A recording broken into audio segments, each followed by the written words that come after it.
Agradecemos a la División de Ciencias Jurídicas y al Programa de Derecho por crear estos espacios que permiten la actualización constante de las y los estudiantes de la licenciatura en Derecho.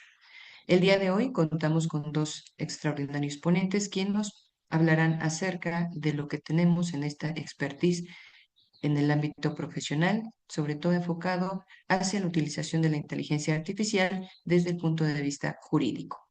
Agradecemos la presencia del licenciado Aldo Javier Ferretis Marín, el jefe de sección de Derecho Civil y Mercantil del programa de Derecho, quien nos dará un mensaje de bienvenida. Muchísimas gracias, doctora Stephanie. Gusto saludarlos a todos y todas. Muy buenos días. Es para mí un honor darles la bienvenida a este segundo día del primer Congreso Nacional, el Abogado 4.0, Herramientas, Estrategias, ODR y Gestión de Conflictos. Saludo con respeto y admiración a los queridos ponentes que están aquí. Son ponentes de alto nivel. Y cuando la doctora Stephanie y la doctora Paula Jacqueline Montiel me dijeron quiénes iban a estar, me llenó de orgullo que pudieran ser invitados a esta participación en la Facultad de Estudios Superiores de Zacatlán, porque en el contexto actual, caracterizado por diferentes y muchos conflictos que se viven en nuestro país, tener estas figuras son bastante importantes. También figuras de transformaciones tecnológicas, sociales, jurídicas y ejercicio del derecho, siempre es importante tener diferentes y nuevas formas de hacerlo, una forma interdisciplinaria, una forma tecnológica que abunde al abogado 4.0. Este congreso surge precisamente como un espacio académico para analizar, debatir, comprender y reflexionar el impacto de las tecnologías digitales en la práctica jurídica, particularmente en los mecanismos alternativos de resolución de controversias y también en los mecanismos en línea de resolución de controversias. Hoy más que nunca resulta imprescindible reflexionar sobre estas herramientas digitales que no solo transforman los procedimientos, sino también transforman y redefinen el acceso a la justicia. También potencialmente hacen más ágil, más efectivo, más dinámico e incluso más inclusivo este acceso que tenemos. Sin embargo, estos avances también presuponen unos retos éticos, normativos, profesionales, y debemos abordarlos con responsabilidad desde el rigor académico que presupone la Universidad Nacional Autónoma de México. En este sentido, la Facultad de Estudios Superiores de Zacatlán reafirma su compromiso con la formación de juristas capaces de responder ante las nuevas interrogantes y exigencias del mundo contemporáneo, promoviendo espacios de reflexión que agradezco profundamente a la doctora Paula Jacqueline Ontiveros Vázquez, que se dé la labor de traer ponentes de a nivel internacional y con esta gran bagaje que nos fortalecen y nos enriquecen a nuestra universidad. Estoy seguro de que este espacio va a ser aprovechado no solamente por los estudiantes, sino en este debate jurídico que hacemos día a día en las instalaciones de nuestra facultad. Asimismo, sean bienvenidos todos y todas, profesores, académicos, alumnos, a este primer congreso, sin olvidar que Acatlán es grande y Acatlán engrandece, y por mi raza hablará el espíritu. Muchas gracias. Muchas gracias, licenciado. Gracias por su presencia el día de hoy. Y continuamos con esta segunda jornada en marco del primer Congreso Universitario Internacional, Abogado 4.0, un espacio que, como bien lo comentaba el licenciado Aldo, más que ser una serie de conferencias, se ha consolidado como un punto de reflexión sobre el presente y el futuro del ejercicio jurídico. Las actividades del día de ayer sembraron ideas fundamentales, hicieron cuestionamientos en la forma tradicional de ejercer el derecho y se abrió la puerta a nuevas formas de comprender y gestionar los conflictos. Hoy corresponde avanzar hacia el entendimiento de la resolución estratégica jurídica, porque entender el cambio no es suficiente. El verdadero desafío es saber cómo posicionarnos frente a él. Nos encontramos en un momento histórico en el que la práctica jurídica está siendo redefinida por la utilización de herramientas tecnológicas, la inmediatez y la creciente complejidad de las relaciones e interacciones humanas. En este contexto, ya no basta con conocer la norma, es imprescindible desarrollar habilidades estratégicas, pensamiento crítico y una visión interdisciplinaria. El abogado del presente y sin duda del futuro no es quien reacciona ante el conflicto, sino quien es capaz de anticiparlo gestionarlo y, cuando sea posible, transformarlo. Hoy se profundizará en herramientas que están marcando la diferencia desde la toma de decisiones estratégicas hasta el uso de plataformas digitales y sistemas de inteligencia artificial que se han aplicado a la resolución de controversias. Pero más allá de la tecnología, hay una pregunta que debemos hacernos. ¿Qué tipo de profesionistas del derecho queremos ser? Donde un entorno que básicamente se da a través de respuestas automatizadas y donde cada vez es más accesible, pero la comprensión humana sigue siendo insustituible. La innovación no deja de alejarnos de la esencia del derecho sin acercarnos a ella con mayor responsabilidad, porque al final, detrás de cada conflicto, sigue habiendo personas y detrás de cada solución debe existir conciencia y responsabilidad ética. Que este segundo día no solo amplía el conocimiento de los que hoy nos encontramos el día en esta sesión, sino que también fortalezca su criterio, su capacidad de adaptación, pero sobre todo su compromiso con la justicia más accesible, eficiente y humana. Sin más, me voy a permitir leer la semblanza curricular de nuestro primer ponente. El maestro José Ramón Rodríguez García es maestro en Derecho de Amparo por la Universidad Autónoma de Nuevo León, con más de 20 años de experiencia como abogado postulante en los ámbitos público y privado. Se ha especializado en materias como derecho energético, derecho urbanístico, derechos humanos y amparo, contando con formación avalada por la Suprema Corte de Justicia de la Nación. A lo largo de su trayectoria ha fungido como representante legal de empresas y como apoderado jurídico en distintas instancias gubernamentales. Actualmente representa a la Comisión Federal de Electricidad en litigios civiles, mercantiles y penales federales en el norte del país, destacando por su amplia experiencia en la práctica jurídica estratégica. Es socio fundador del Colegio Internacional de Estudios Jurídicos de Excelencia Ejecutiva y ha participado como expositor y penalista en congresos y seminarios nacionales e internacionales, colaborando con instituciones académicas y jurídicas de México, España y América Latina. Su perfil también se distingue por su impulso a la innovación en el derecho, siendo promotor del uso de la tecnología en los servicios legales, la automatización de procesos judiciales, la e-justicia y legal things, en el objetivo de hacer el derecho más accesible y comprensible. Sin más, maestro, por favor, adelante. Muchísimas gracias, doctora Stephanie, por la amable presentación. Muchísimas gracias a la doctora Paola Antiveros por la amable invitación también. Y bueno, pues es un agrado estar con ustedes este día martes tempranito para que nos llevemos ideas frescas y podamos concluir de manera excelente este gran congreso que se ha organizado por el FESACatlán, que me complace mucho estarlos acompañando. Y qué mejor con un tema tan importante como lo acaban de referir en la presentación. Me la voy a robar ahí la frase, la pregunta, porque ¿qué tipo de abogado queremos ser en estos tiempos? Esa es la pregunta más indicada para este congreso. De aquí, de este congreso, nos vamos a llevar todos grandes ideas, grandes datos importantes como los compartidos en las ponencias del día de ayer, que nos van a hacer justamente ir decidiendo el camino que queremos elegir para nuestra profesión, que tantos cambios está sufriendo ya desde hace varios años con el tema de las tecnologías de información. Entonces, sin más ni más, me voy a permitir compartir pantalla para exponerles el tema del día de hoy. Espero que puedan, sea de su agrado y que esta exposición pues nos despierte a todos un poquito y nos haga encender cámaras. Me va a dar mucho gusto a aquellos que quieran encender su cámara y los que puedan, se entiende y se agradece su presencia, ¿verdad? Entonces vamos a ver. Nada más me confirman si se logra ver. Déjenme, esto está en la web. Vamos a compartirla Y ahorita. para los alumnos de 9 a 11 del día correspondiente, sí tienen que tener encendidas sus cámaras para el registro de su asistencia. Gracias.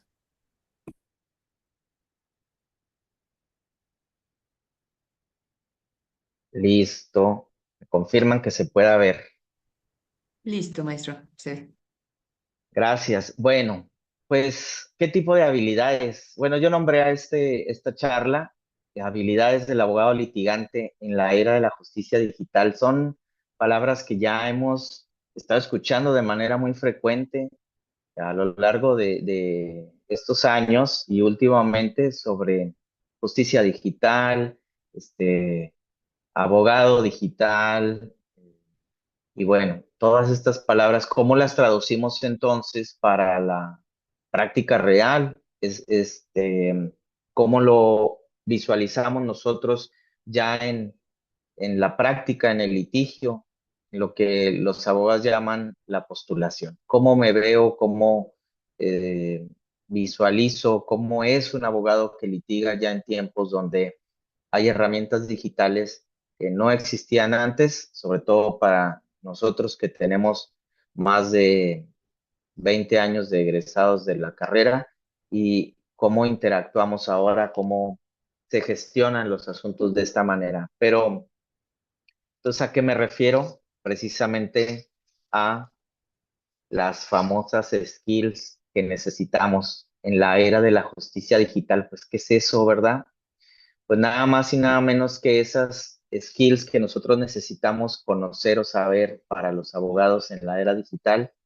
Pues lamentablemente les tengo un anuncio, ¿verdad? No, no vamos a hablar de leyes hoy, no vamos a hablar de nada de reglamentación ni legislación. Yo sé que les encanta las exposiciones donde hablamos de muchos artículos y de muchos criterios, pero ahora no vamos a hablar de nada de leyes, pero va a estar igual de interesante porque necesitamos ubicar este tipo de habilidades que nosotros requerimos conocer.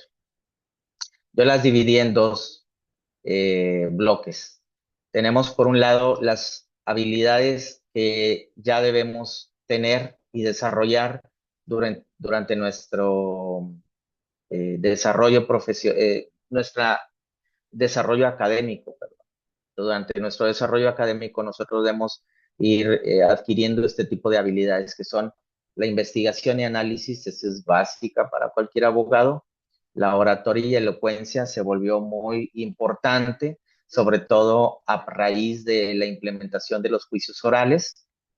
La estrategia y lógica jurídica, que definitivamente se volvió más trascendental esta habilidad, eh, como lo vamos a ver más adelante con el tema de la virtualidad y la negociación, que aquí tenemos, y no nos cansamos de presumir a la doctora Paola Ontiveros, una gran exponente sobre los MASC, y que los abogados por años, por mucho tiempo, le hemos a lo mejor no ha dado la importancia a este tema de las negociaciones, pero definitivamente que en los tiempos que se viven actuales, las reformas del Poder Judicial que todos conocemos, el Estado de Derecho que vive en nuestro país y todas las situaciones que se han presentado a lo largo de estos últimos 2 sexenios nos llevan a plantear la necesidad de que el abogado ya no debe solamente buscar resolver los conflictos a través de las instancias judiciales, sino a través también de la negociación, sobre todo por la implementación de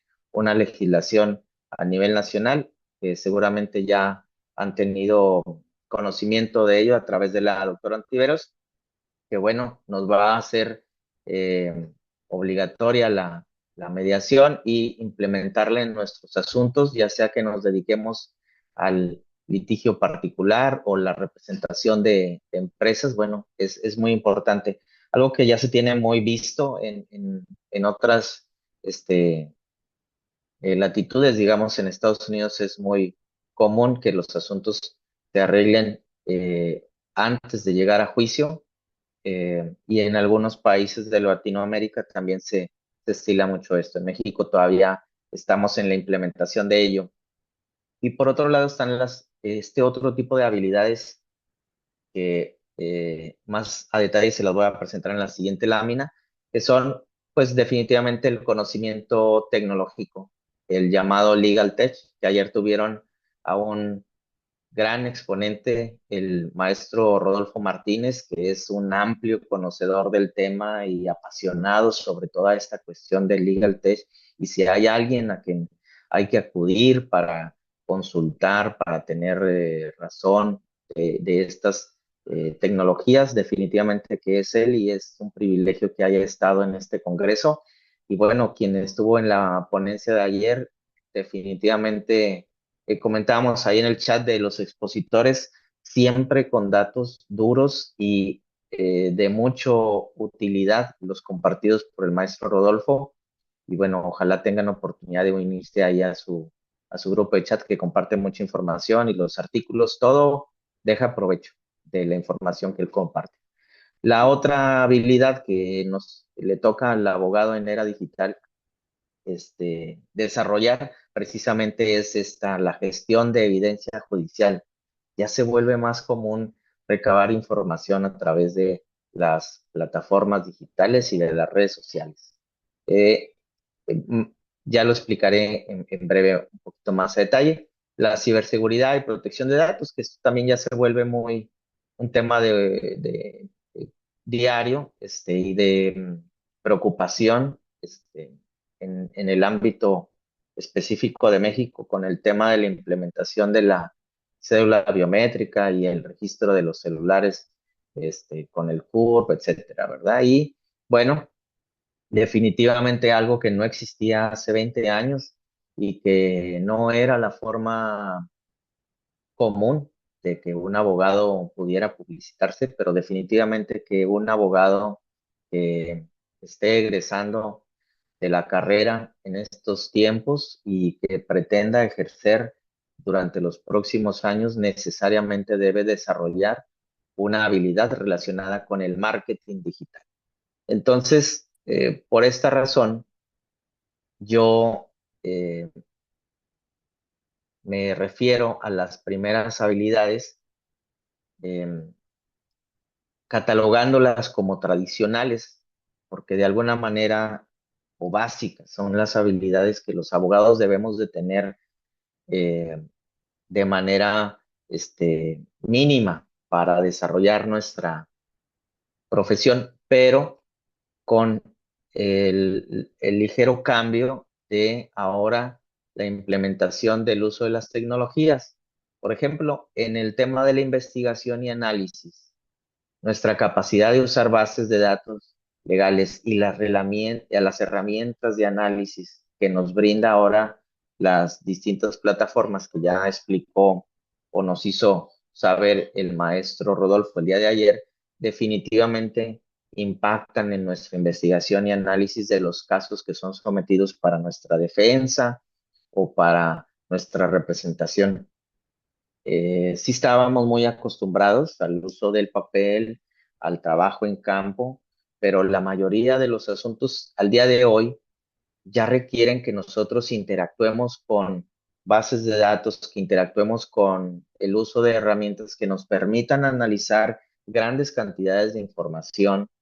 Y la ventaja que tenemos es que mucha de la documentación que analizamos para determinar la estrategia jurídica de un asunto, esta ya se encuentra digitalizada.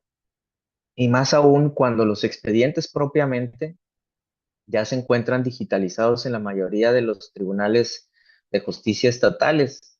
Esto nos permite incluso que cuando soy emplazado a juicio, si me dan una demanda que ya viene digitalizada y los anexos también me los dan digitalizados, yo puedo utilizar las herramientas tecnológicas para su análisis, para no tener que leer toda la documentación, entrecomillado, no tener que leer, me refiero a, pues a lo mejor le pedimos un resumen ejecutivo a la aplicación para que nos enumere la documentación que estamos analizando o a lo mejor que me identifique si la documentación hace referencia a algún dato en específico. Un ejemplo muy, muy sencillo que me toca ver en el litigio, sobre todo de análisis y de revisión de documentos, en donde yo presto mis servicios, hay documentación muy extensa. Digamos, nos presentan un documento en escritura pública relacionado con un fideicomiso. Estos fideicomisos donde hay un banco involucrado, una persona que es propietaria de un terreno y diversos inversiones. cada quien aporta un tema en específico. El que tiene el terreno, pues aporta el terreno, los que son inversionistas aportan el dinero y el banco, pues bueno, ahí funge entre ellos, ¿verdad? Esa documentación que nos aportan. Luego hay una pregunta muy sencilla. Quien haya visto un documento relacionado con fideicomisos sabrá que es un documento relativamente extenso, con una gran cantidad de cláusulas y demás. Y bueno, a veces las áreas a las que nos piden un apoyo de asesoría jurídica nos dicen, tal persona, quiero saber si tiene facultades para realizar esto o bien si dicha persona necesita, qué es lo que necesita tal persona para poder llevar a cabo tal cuestión dentro de las reglas del fideicomiso. Lo tradicional era leer el documento, hacer nosotros nuestro propio análisis, hacer el resumen y dar la opinión jurídica. Las herramientas que nos facilitan. Justamente esa pregunta que nos hacen, se la hacemos a la aplicación analiza el documento y nos da una respuesta. ¿Qué nos corresponde ahora hacer nosotros? Corroborar ese análisis. Si le hacemos la pregunta tan específico, dime las facultades, en qué apartado se encuentran, la página del documento donde aparece, el inciso, el artículo, etcétera, me lo va a dar la aplicación. Me va a hacer ese análisis. Me corresponde a mí como abogado, sí, aprovechar el uso de esa herramienta, pero no creerle al 100%. ¿Qué debo hacer entonces? Ver el documento, revisar si en esa cláusula, inciso, apartado, párrafo, etcétera, página viene esa facultad. Corroborar, no por desconfianza, sino porque esa es nuestra verdadera labor, es hacer uso de las herramientas para nuestro beneficio, pero no para sustituir nuestro trabajo. Entonces, estas bases de datos y estas herramientas de análisis, pues bueno, son para también, por ejemplo, para encontrar precedentes. Hay un buscador muy completo, buscador jurídico de la Suprema Corte, que ya le puedes hacer preguntas tan específicas sobre ese tema. Quiero un criterio relacionado con convivencia de menores donde tal y cual cuestión específica. El padre es el que está haciendo la solicitud, etcétera, ¿no? O una cuestión de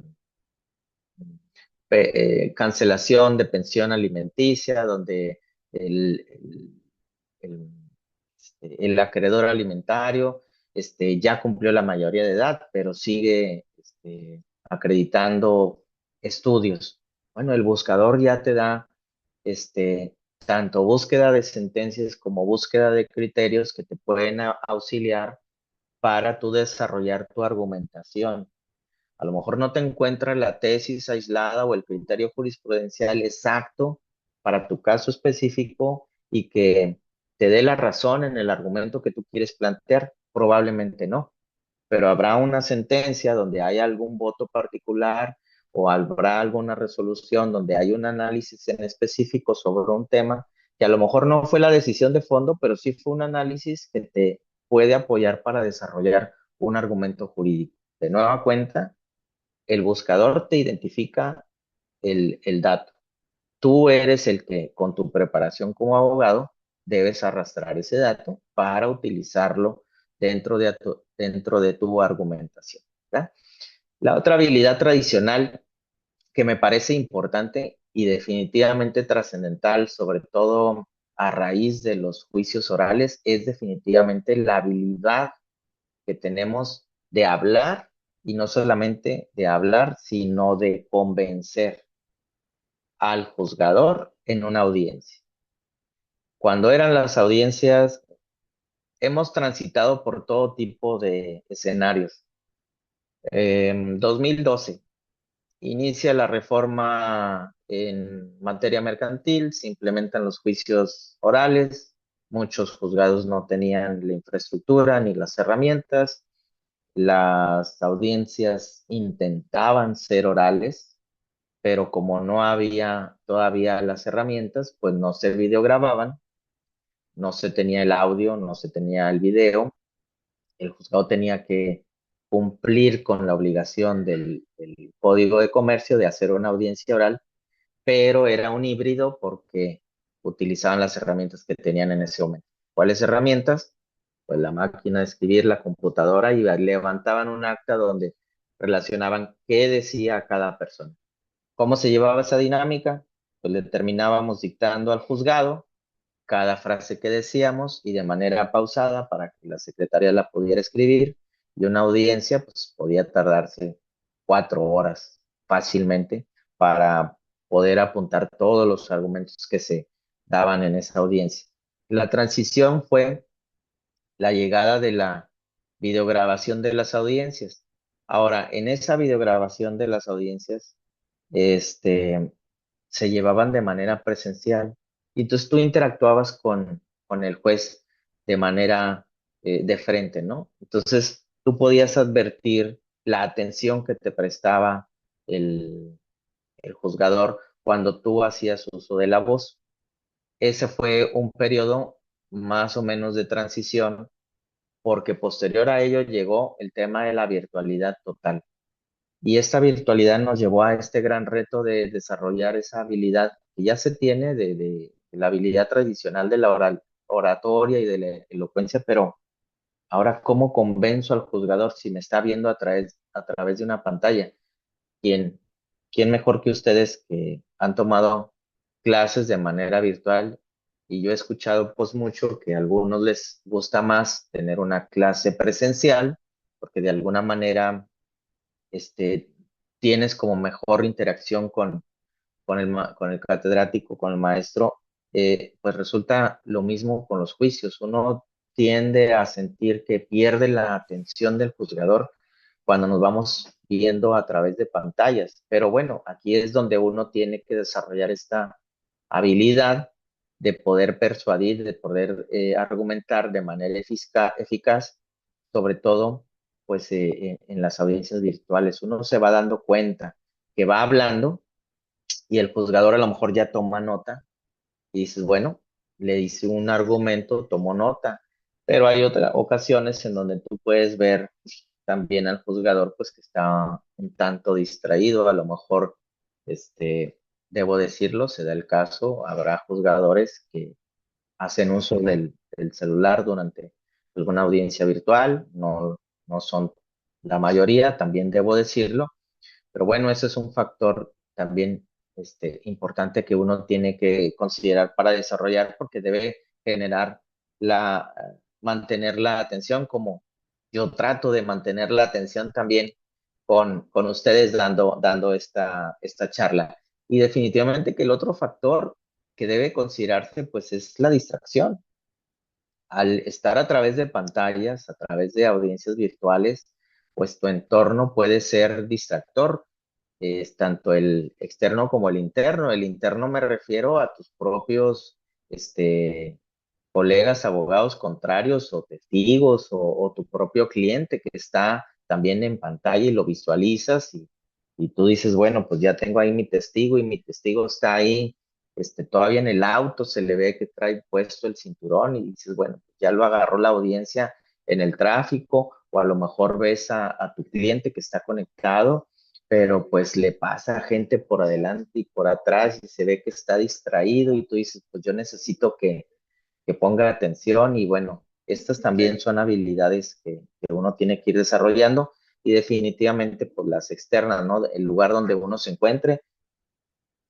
A lo largo de estos años, pues he visto de todos, abogados que toman las audiencias en un elevador, en el auto, en el restaurante, en su casa, bueno, distintos lugares y la verdad que esto también puede representar una distracción. Por eso requiere de esa habilidad, no solo de saber hablar, sino también de tratar de mantener la atención de las personas y no distraerse. La otra habilidad tradicional que me refiero, pues es la estrategia y lógica jurídica. Esta es la capacidad de planificar casos que incluyan evidencia digital. El famoso cómo agrego una conversación de WhatsApp a un juicio. Llámese juicio en materia familiar, llámese juicio en materia mercantil, definitivamente en un asunto penal. ¿Cómo agrego toda esta información que yo pude recabar del Facebook, del Instagram, del TikTok, etcétera, ¿no? ¿Cómo puedo yo documentar esta información que encuentro en páginas de internet donde las personas dejan ciertos datos que me son útiles para un juicio?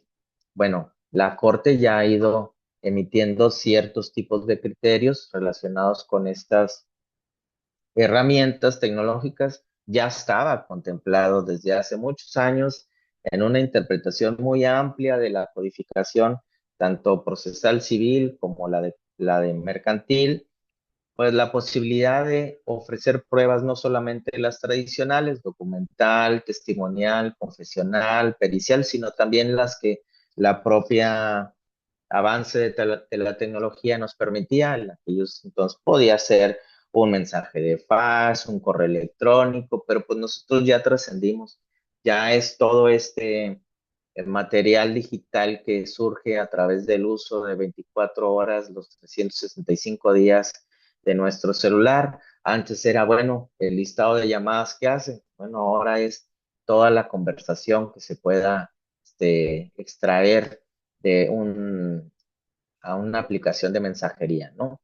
Em, Toda esta habilidad ya no le llamo yo como nueva que se deba desarrollar, sobre todo para las generaciones como ustedes, para ustedes que ya nacen con de manera natural el uso de los celulares, pues bueno, o de las tablets, etcétera, y su desarrollo académico que los ha llevado a utilizar, pues que la laptop, la computadora, el celular, la tablet durante toda esta preparación, pues bueno, es una habilidad que ya se debe tener tradicional, ¿verdad?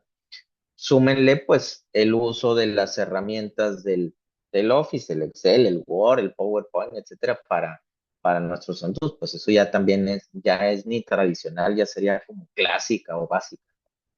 Y bueno, por último, el tema como habilidad tradicional, pues el tema que ya habíamos comentado de la negociación, la destreza para mediar, ahora súmenle la mediación en un entorno digital y a distancia, ¿no? Cómo poder llegar a un acuerdo donde la persona con la que estás interactuando se encuentra a distancia y lo estás viendo a través de pantalla y a lo mejor es un tanto complicado. A veces cuando acudías a las audiencias, vamos a llamarle tradicionales, que se llevaban a cabo en el juzgado y que incluso ese juzgado ya tiene una sala de audiencia de juicio oral, pues bueno, cuando había esta etapa y si el juzgado advertía la necesidad de que platicaran las partes, había dos opciones: o diferían la audiencia para continuar pláticas conciliatorias, o bien daba un espacio de unos minutos, 5, 10 minutos, 15 minutos, para que las partes pudieran conversar fuera de audiencia para llegar a una negociación. Pero ¿cómo hago todo esto si la audiencia es virtual? Si la audiencia es remota y no tengo a la persona, pues no puedo salirme de la audiencia virtual para platicar con ella. ¿Qué hemos hecho los abogados donde yo trabajo? ¿Qué hago yo en las áreas donde trabajo?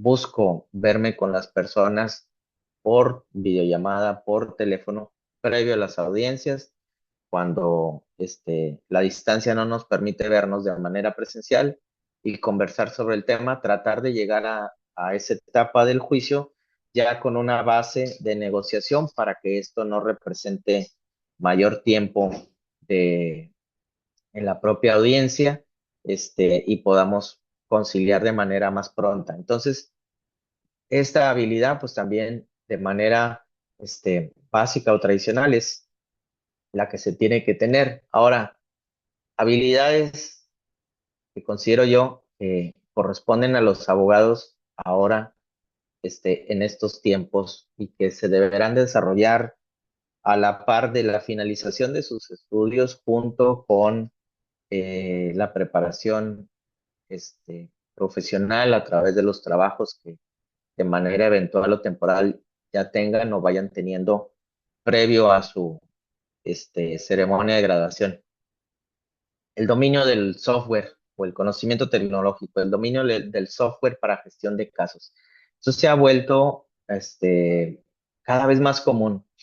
¿Cómo el abogado puede hacer uso de las herramientas? Que insisto, ya también el maestro Rodolfo nos las platicó ayer. ¿Cómo puedo hacer uso de esas herramientas para que me faciliten esa labor administrativa que también tiene que llevar el abogado, no solo del control de su agenda de las audiencias, sino el control de sus expedientes y el análisis de sus asuntos y las horas invertidas y eh, las asesorías que se le ha dado a su cliente? Yo tengo amistades que se dedican 100% al litigio privado y aunque no es muy frecuente en México el cobro de horas, eh, sí en algunos casos el cobro de los asuntos por el número de horas invertido o el número de asesorías brindadas, pues también representa un reto para el abogado para la medición de las mismas.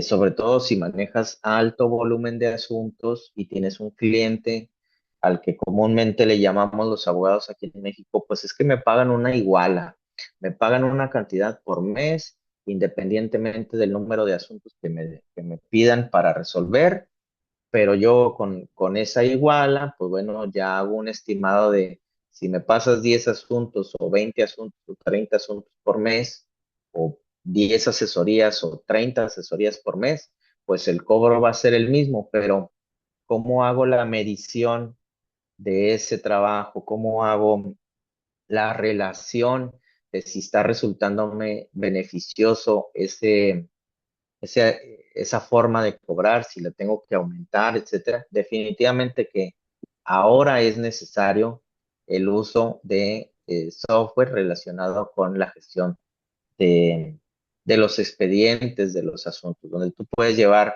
no solo la agenda de tus audiencias, sino el listado de tus clientes, y ahí puedes incluso hacer un perfil de tus clientes, de cómo son, quiénes son, dónde están, cómo los contacto, etcétera, para que esa aplicación incluso te dé una, un análisis de ese perfil de ese cliente y que te pueda esto resultar beneficioso para este, llevar a cabo tu labor como abogado litigante. La otra habilidad que considero también necesario que se desarrolle, pues era no solamente aprender o entender cómo es que se aportan las evidencias de un chat o de una página de internet o de una aplicación como Facebook o Instagram a un juicio, sino el cómo aportarlo en base a los criterios que existen al respecto. Esa es una habilidad tradicional. El cómo recolectarlos y el cómo hacerlos de tal manera que esa prueba pueda tener validez y contundencia en un asunto, esa es la habilidad que se tiene que desarrollar ahora como parte del abogado digital. ¿Por qué ahora? Porque también, por ejemplo, la reforma en materia penal introdujo esto que era poco común, que se conociera en México, debemos decirlo así, que es la llamada cadena de custodia. ¿Cómo se obtuvo esa prueba? ¿Dónde se obtuvo esa prueba? ¿Cuándo se obtuvo esa prueba? ¿Quién obtuvo esa prueba?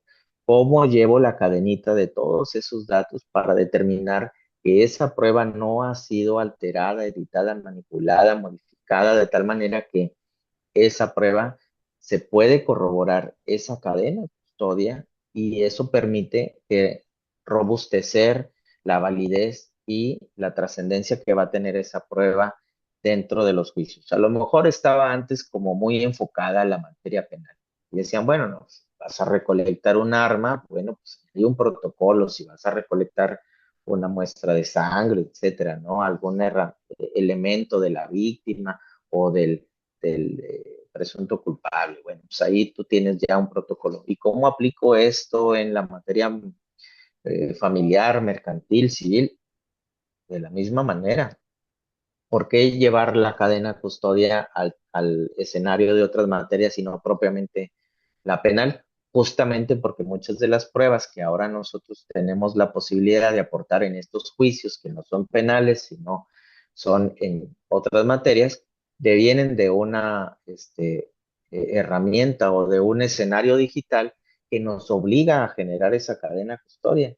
Y aquí es donde cobra trascendencia la interacción que debe existir entre abogados e ingenieros. Por eso ayer les comentaba el maestro Rodolfo, no sabes programar, tómate un curso, no para que tú te digas ahora experto o perito en programación, sino para que tu interacción posterior con un ingeniero pueda tener ese provecho de que tú puedas conocer con exactitud, oye, bien, que extraigo una información, un video, un mensaje de WhatsApp, una publicación en Internet, que le extraigo la más básica, tomo el pantallazo y luego, pues hay toda una serie de trabajos, de tecnologías de información que te obligan a recabarla de cierta manera para que esto pueda soportar su validez y que además esto se pueda utilizar en un juicio de manera, este, correcta y beneficiosa. Brincamos al tema de la ciberseguridad y protección de datos. Definitivamente que a raíz de que nosotros empezamos a compartir toda nuestra información de manera irrestricta a través de redes sociales, porque básicamente todas te preguntan fecha de nacimiento, correo electrónico, número de celular, este, en fin, te piden más datos personales que no estábamos acostumbrados a entregar a las plataformas, pero ahora lo vemos como algo normal, ¿no? Como algo que, pues si quiero utilizar la aplicación, pues lo tengo que aceptar. Entiéndase también, por ejemplo, el compartirle nuestros contactos o que tenga acceso a nuestros contactos. Olvídate cuando la aplicación te pide tener contacto perdón, tener acceso a tus, no solo a tus contactos, sino a tus fotografías, ¿verdad? Es que ahorita me distraí porque alguien como que se atoró ahí en el tráfico y empezó a sonar el claxon. A esto me refería con las distracciones externas que uno puede tener en las audiencias, pero se entiende y no pasa nada. Pero bueno, pues definitivamente que no nos vamos dando cuenta de todo lo que compartimos. Y esto nos lleva a pues, ¿qué más da? Pues que vea mis fotos, ¿verdad? Pues, ¿qué más da? Que tenga mi número de celular, mi correo electrónico, etcétera. Pues sí, no hay problema, aceptamos los términos y condiciones sin leer, me incluyo. Quiero utilizar el TikTok, pues las acepto, ¿verdad? No me pongo a leerlas. Este, quiero utilizar cualquiera de las otras aplicaciones que nos gusta ver para distraernos, las termino aceptando. Muy pocas veces las leo. ¿Cuándo las leemos? Cuando se nos presenta un cliente con un problema de un tema que está en las redes sociales, que este, pues nos obliga luego a leer estos términos y condiciones. Compró algo por internet, no le llegó. Compró algo y le llegó defectuoso.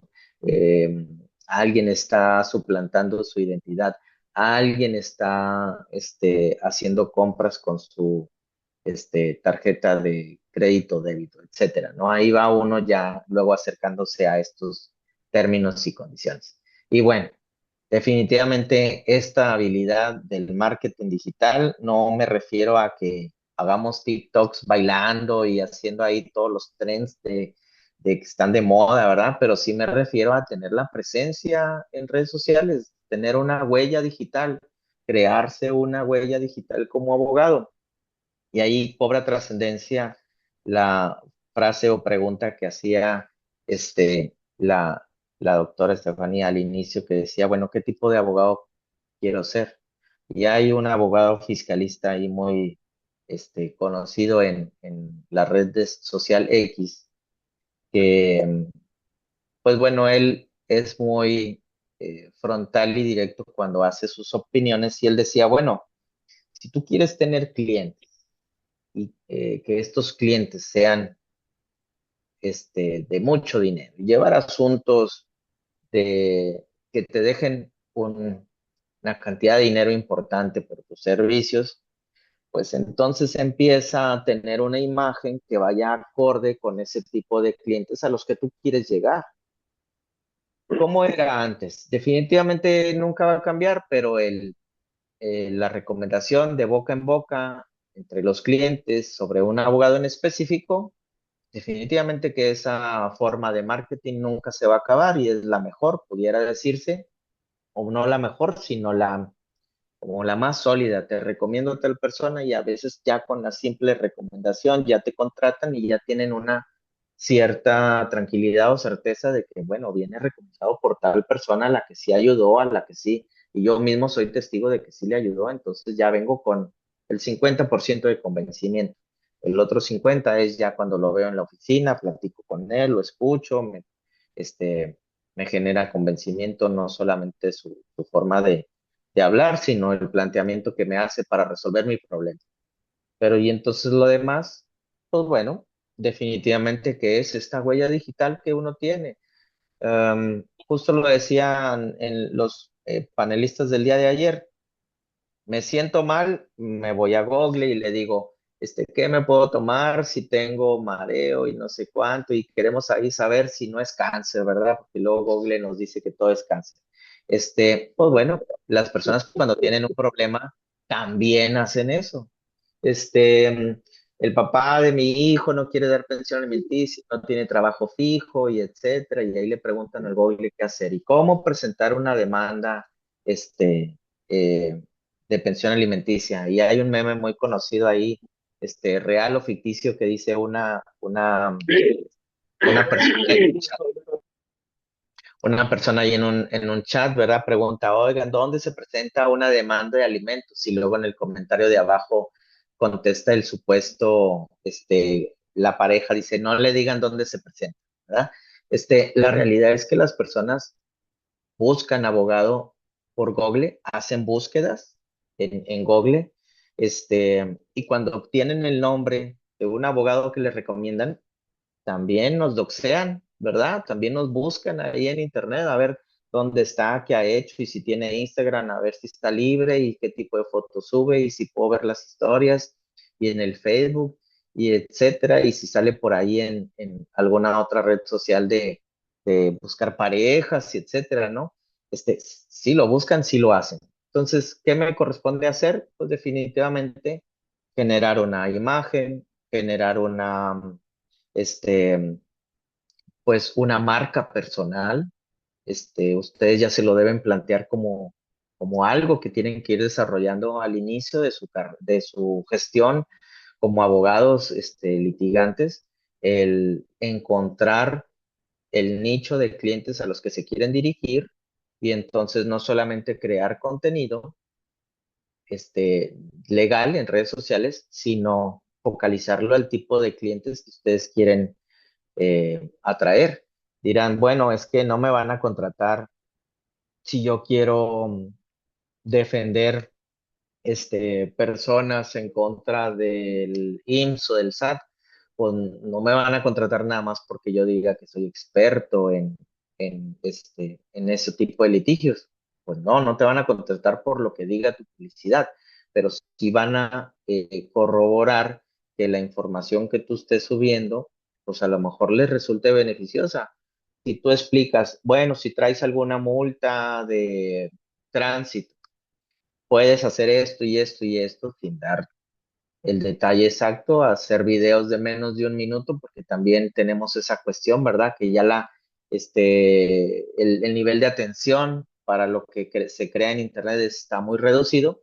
Pues si creas un video de 30 segundos, un video de 40 segundos, para explicar cómo se presenta una reclamación de una multa o una fotomulta, pues bueno, le atrae la información a la persona, ve que eres abogado, traduce que a lo mejor te puede hacer una pregunta y te contacta.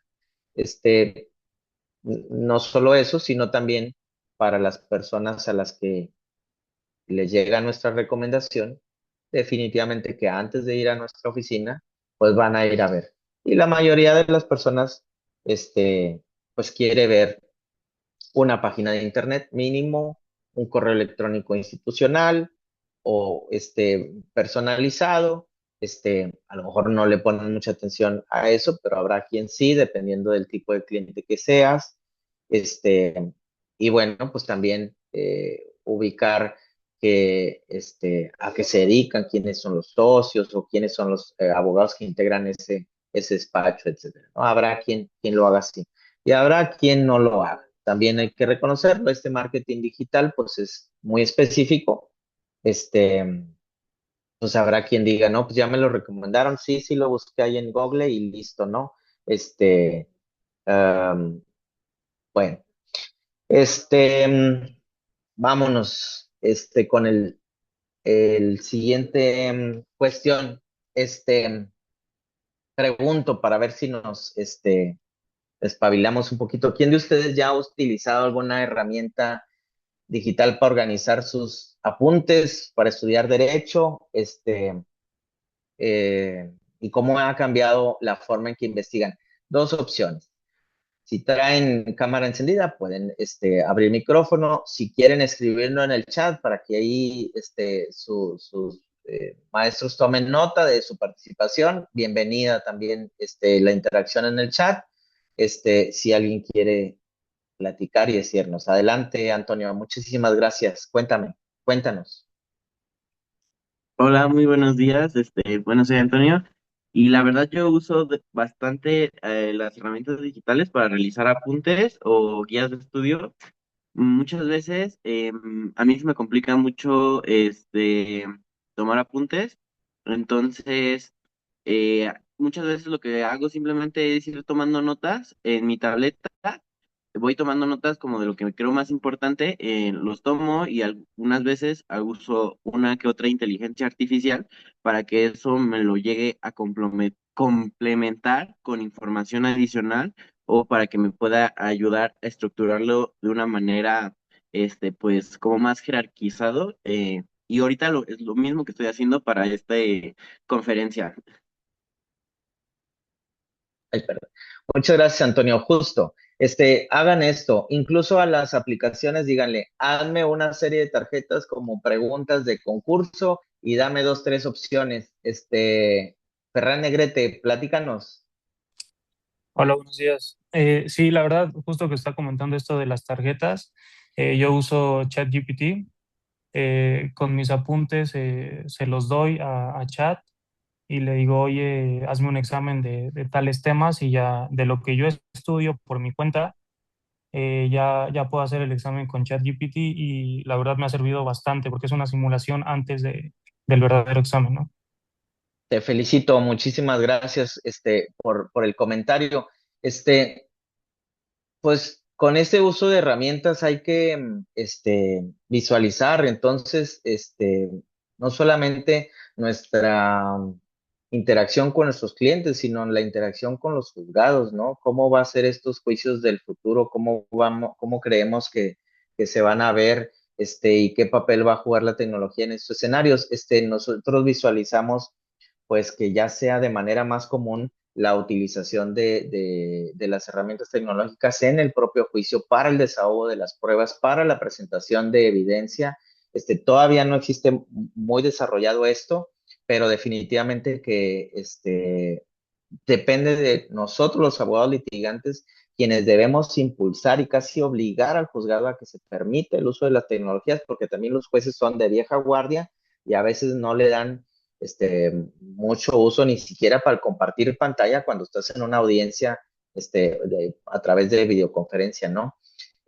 Bueno, ya sabemos que la transformación digital vino a través de la pandemia que nos obligó.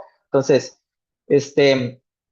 no es que se olviden de las habilidades de la justicia tradicional, pero la realidad es que hay que meterle muchas ganas para que la justicia en la era digital se vuelva cada vez más tecnológica y con el ayuda de estas herramientas nos permita lograr una mejor impartición de justicia y acceso a justicia, sobre todo en lo que ya se ha ganado a raíz de la pandemia, audiencias virtuales, tecnología en todas las etapas, pruebas digitales, evidencia electrónica y bueno, peritajes en materia de información digital, ¿verdad? Y ya quitarnos un poquito de lo viejito, ¿verdad? De que había que ir al juzgado y llevarse audiencias maratónicas.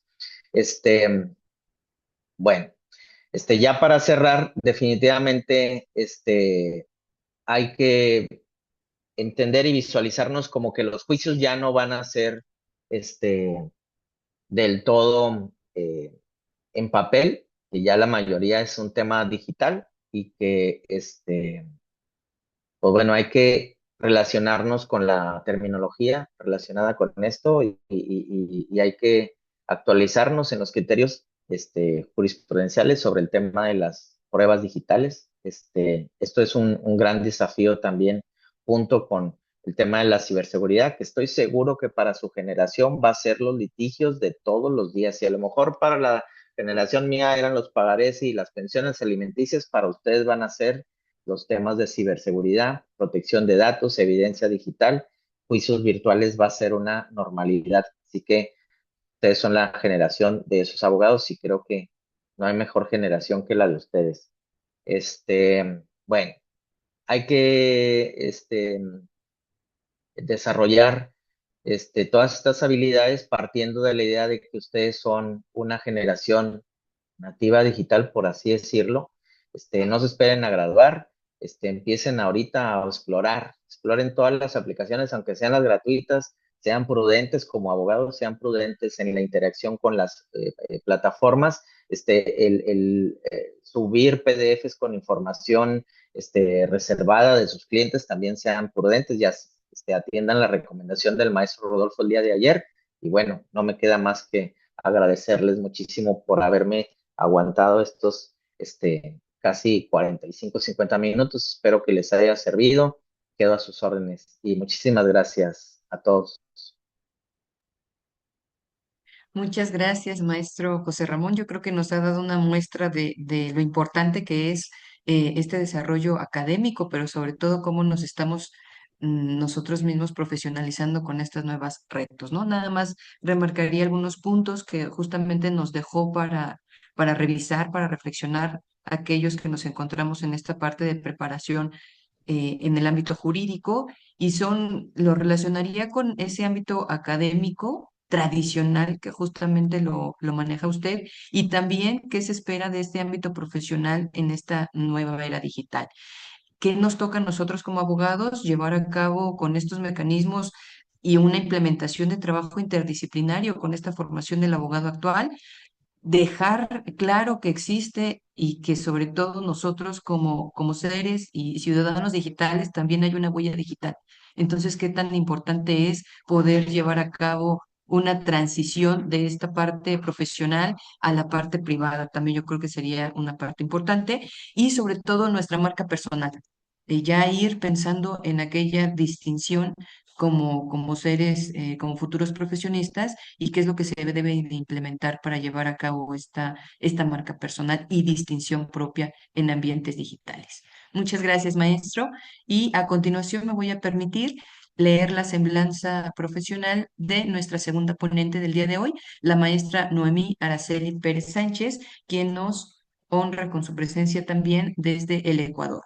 La maestra Noemí Araceli Pérez Sánchez es mediadora, negociadora y conciliadora acreditada por el Consejo de la Judicatura del Ecuador, así como árbitro en equidad con una sólida trayectoria en la gestión pacífica de conflictos y la promoción de la cultura de la paz.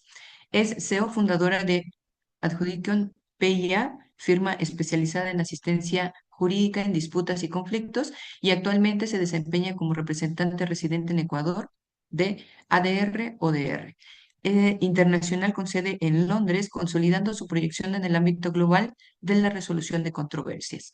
Cuenta con una destacada participación en el ámbito humanitario y de derechos humanos, siendo presidenta de la Fundación Sol de Esperanza, es coordinadora nacional de la Comisión Internacional Diplomática de Derechos Humanos y directora en diversas organizaciones dedicadas a la asistencia, rescate y protección de grupos vulnerables. Su labor ha sido reconocida internacionalmente con distinciones como el doctorado honoris causa en Derechos Humanos, así como nombramientos como embajadora para América Latina en diversas organizaciones internacionales de mediación y diplomacia. Ha participado como ponente en foros internacionales en países como Nigeria, Dubái y Chipre, abordando temas como mediación, justicia restaurativa, diplomacia y resolución de conflictos en contextos educativos y sociales.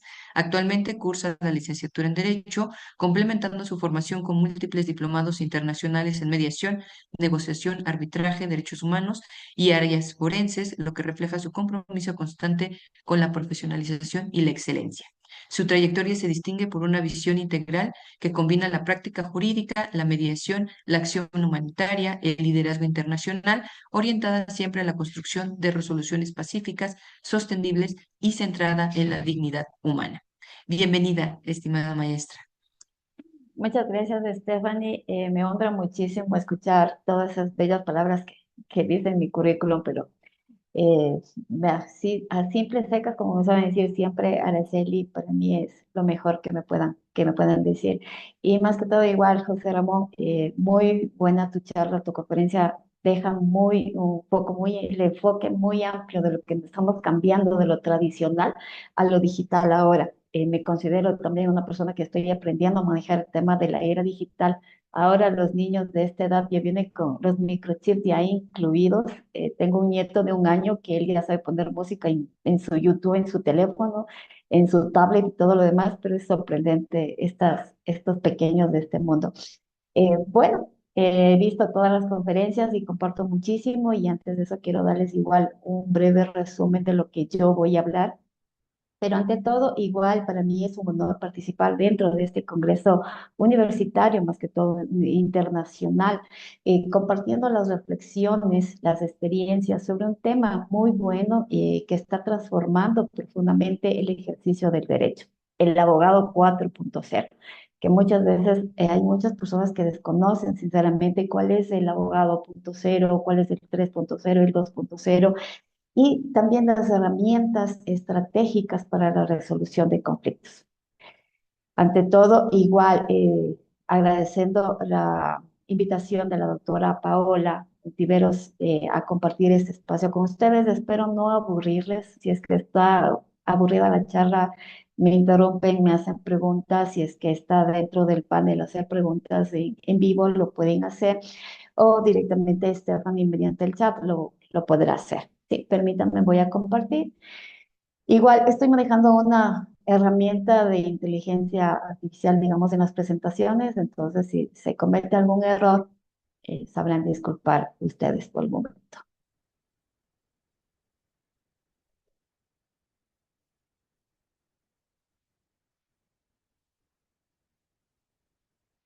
Ya. Entonces, para iniciar, bueno, vamos a hablar acerca de la inteligencia, la gestión inteligente de resolver conflictos. El futuro del derecho, más que litigar, sino es buscar una respuesta a ciencia cierta de lo que vamos a resolver. Ese es el tema que yo les voy a plantear el día de hoy. Y creo que durante décadas en el modelo tradicional del abogado estuvo centrado principalmente en el tema del litigio. El éxito profesional de muchas veces se medía directamente en base a los juicios que se ha ganado directamente dentro de un juzgado. Sin embargo, el mundo relativamente está cambiando. Hoy vivimos una sociedad más digital, interconectada directamente y acelerada, donde las personas buscamos en sí las soluciones más rápidas, las eficientes también, y un poco hemos ido dejando el sistema humanitario dentro de los temas de los conflictos. En este contexto, podemos decir que nace o surge la figura profesional del abogado 4.0. También podemos analizar que el abogado 4.0 no solamente domina el derecho, sino también integra dentro de este tema la tecnología, la inteligencia artificial, las herramientas digitales y los métodos alternativos de resolución de conflictos. También podemos decir que esto nos significaría que el abogado moderno ahora es capaz de ¿qué? De analizar toda la información jurídica con las herramientas tecnológicas, puesto que todo lo que nosotros aprendemos al diario, no lo tenemos directamente en libros y tampoco nos han enseñado en un aula, sino directamente todo lo que hemos aprendido creo que es en el día a día y dentro de la práctica. También nos analiza, nos ayuda a utilizar directamente las plataformas digitales para resolver las disputas, gestionar dentro de este tema los conflictos de una manera estratégica y sobre todo promover las soluciones pacíficas y sostenibles. Uno de los avances más importantes, podemos decir, en el ámbito de las ODR eh, que mantenemos ahorita, que en fin, el significado son Online Dispute Resolution o resoluciones de disputas en línea, simplemente lo que nos hace es resolver los conflictos mediante plataformas digitales, facilitando así los procesos de negociación, mediación o arbitraje, sin necesidad de la presencia física, como lo decía hace un momento el maestro José Ramón, que sí, efectivamente hoy tenemos mediaciones virtuales. Podemos estar en el mismo estado de diferentes países, pero ahora con las herramientas digitales podemos estar reunidos como hoy estamos. Ustedes están en México, otras personas están en Colombia y yo me encuentro hoy en Ecuador. ¿Y qué estamos haciendo? Compartiendo este momento. ¿Sí? También nos permite dentro de este tema de las ODR, se podría decir que nos reduce los costos, ¿sí?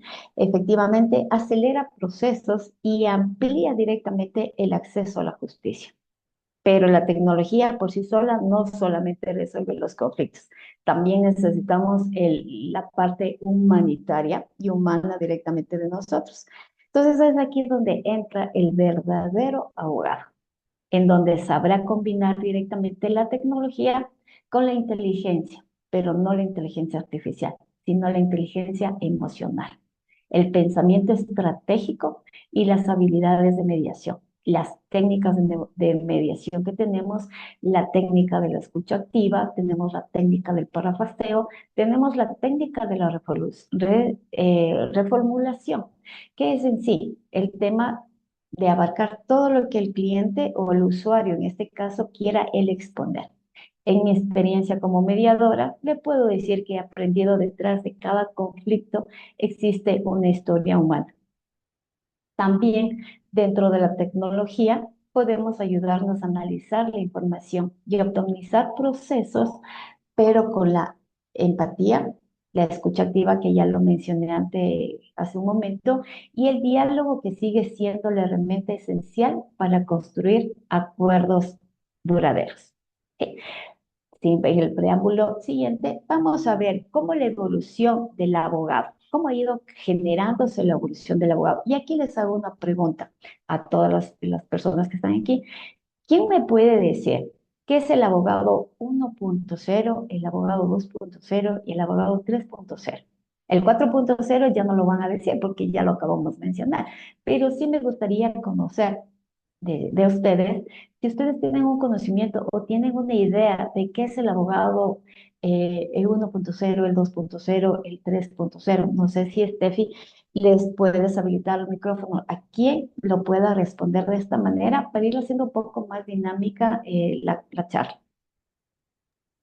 Tienen abierto la posibilidad del micrófono, entonces quien guste participar.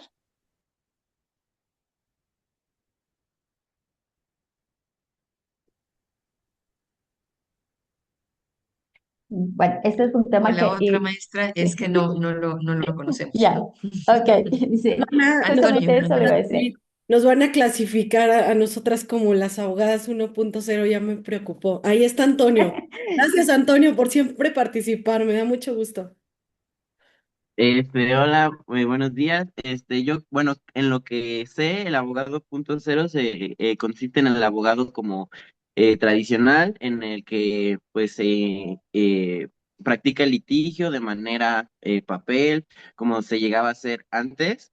El abogado 2.0 creo que es con la llegada de la era digital, como de todo lo de las redes sociales, que se empezó a pues meter toda esta parte como de, pues no sé, pruebas de por mensajes, capturas de pantalla, y el 3.0 creo que es cuando ya inicia toda esta parte del área de la legalidad digital, como podrían ser como, pues toda esta parte de los términos y condiciones de algunas aplicaciones, o lo que está pasando ahorita con la IA.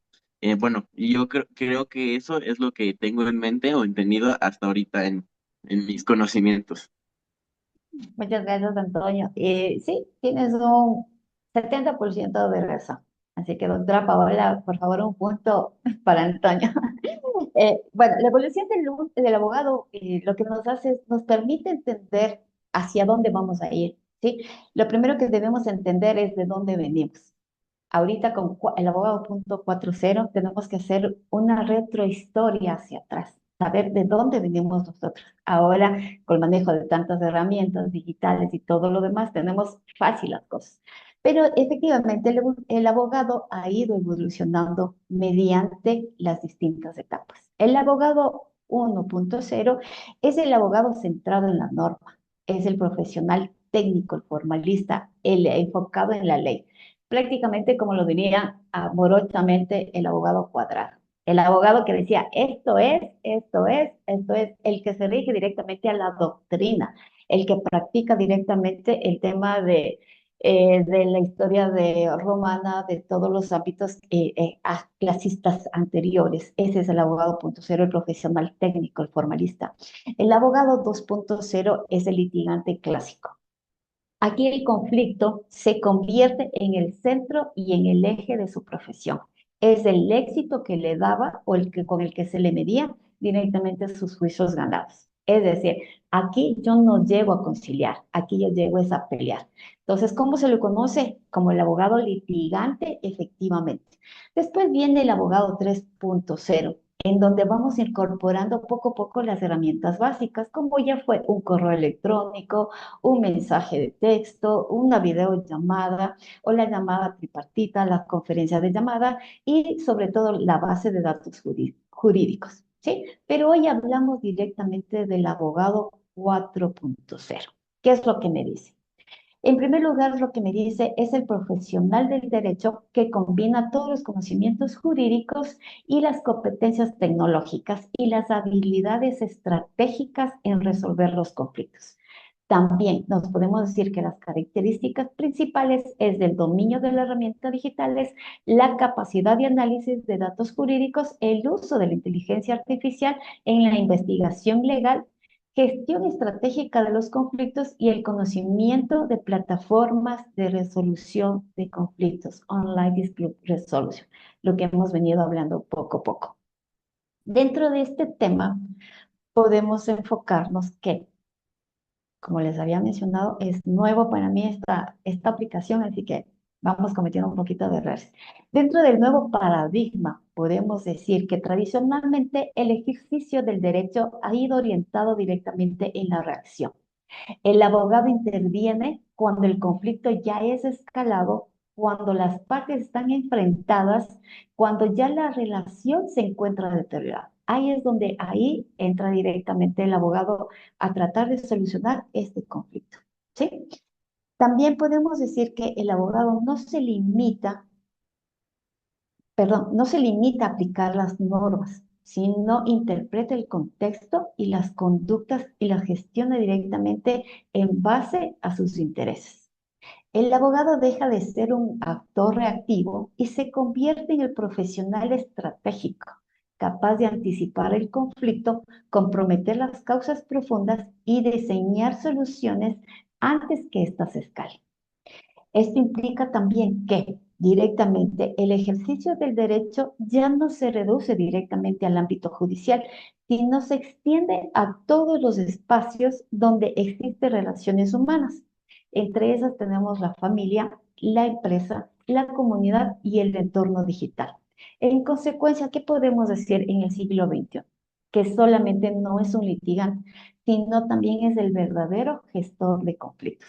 Es decir, ahora del típico abogado 1.0, 2.0 y el 3.0, ahora nosotros somos las personas que vamos a buscar en sí el contexto de resolver un conflicto antes que éste se lo escale directamente al proceso de la vía judicial. También podemos mencionar muchísimo que dentro de este tema, nosotros tenemos la psicología del conflicto, ¿sí? ¿Para qué me sirve? para gestionar el conflicto de manera inteligente es indispensable comprender la dimensión psicológica. El conflicto no es únicamente un fenómeno jurídico, es todo lo que nosotros llevamos dentro de sí mismo. Nosotros podemos levantarnos el día de hoy y tener un conflicto desde que me levanté. ¿Por qué? No sonó la alarma del teléfono, no sonó el despertador, se me quemó la leche que iba a hacer, se me regó el batido, llegué tarde, se me cayó el agua, se me acabó el gas. Todo desde ahí empieza directamente un conflicto. Pero está en nosotros saberlo manejar a ese conflicto como una oportunidad. ¿Sí? Una oportunidad de qué? De que si mi reloj tiene un problema de alarma, lo configuro con 30 minutos antes. Si preveo directamente que el gas se me está por terminar, ¿qué hago? Reemplazo directamente con otra bombilla de gas y puedo tener 2 tanques de gas en mi domicilio. Y así voy haciendo directamente el precursor de ser preventivo. Ante todo, preventivo. Más que todo, ahora en día hay un elemento muy importante. Las personas no reaccionan hacia los hechos por sí solos, sino por interpretaciones que hacen de estos hechos. Esto significa que dos personas pueden vivir una misma situación y percibirla de manera completamente distinta. Puede ser, voy a tomar el nombre de Antonio, que hoy Antonio se levantó para venir a esta conferencia, ¿sí? Yo también me levanté con la percepción de venir a esta conferencia. Antonio vino con la percepción de qué? De sentir que esto le va a ayudar a él a cambiar la perspectiva que tiene. Y yo vine con la perspectiva de que les voy a aburrir en la charla. Pero parece que no les estoy aburriendo porque veo sonrisas dentro de las cámaras y eso a mí me llena de satisfacción. Entonces, ¿qué es lo que me está diciendo? Que teníamos el mismo suceso, pero teníamos la perspectiva diferente. Yo vine con miedo, Antonio también vino con miedo, pero ya en el camino fuimos directamente cambiando. Entonces, ¿qué es lo que me dice? Que mi percepción fue cada uno de la manera como construyó su propia realidad, ¿sí? A partir de sus experiencias y creencias y emociones. En el segundo lugar, las emociones. Son los sentimientos como la ira, el miedo, la frustración que influye directamente en las conductas de las partes. Y como tercer punto, tenemos también la comunicación.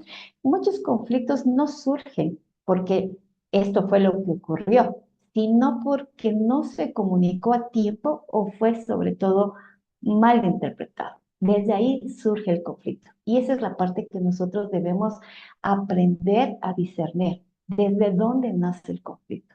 Pues el conflicto que lo estoy haciendo yo en una base de una mala interpretación, por falta de conocimiento o sobre todo por falta de comunicación. Desde esta perspectiva, nosotros como abogados debemos desarrollar todas las herramientas que van más allá del conocimiento jurídico. Esto es saber escuchar, saber identificar las emociones, reformular los discursos y también generar espacios de diálogo. Tenemos que hacer un espacio de diálogo donde mis usuarios se sientan con la seguridad de todo lo que yo voy a decir aquí en este espacio se va a manejar con qué, con la confidencialidad, que es uno de los principios que nosotros tenemos de mediación. La voluntariedad, la confidencialidad sobre todo. Entonces, todo lo que decimos en nuestra sala de mediaciones es lo que se queda ahí. Entonces, ¿qué es lo que tenemos que hacer? Asegurar directamente una sala de espacio o un espacio seguro para que nuestros usuarios puedan exponer abiertamente lo que ellos están sintiendo en este momento. Porque si únicamente abordamos la dimensión legal dentro del conflicto, dejamos el núcleo del impacto fuera de lo real. Aparte de eso, nosotros tenemos el tema de la cultura de paz. Hablar ahora de cultura de paz, ¿qué es lo que me implica? ¿Quién me puede decir en su conocimiento qué es para ustedes la cultura de paz? Valeria. Que nosotros tengamos esa facilidad de poder solucionar un conflicto.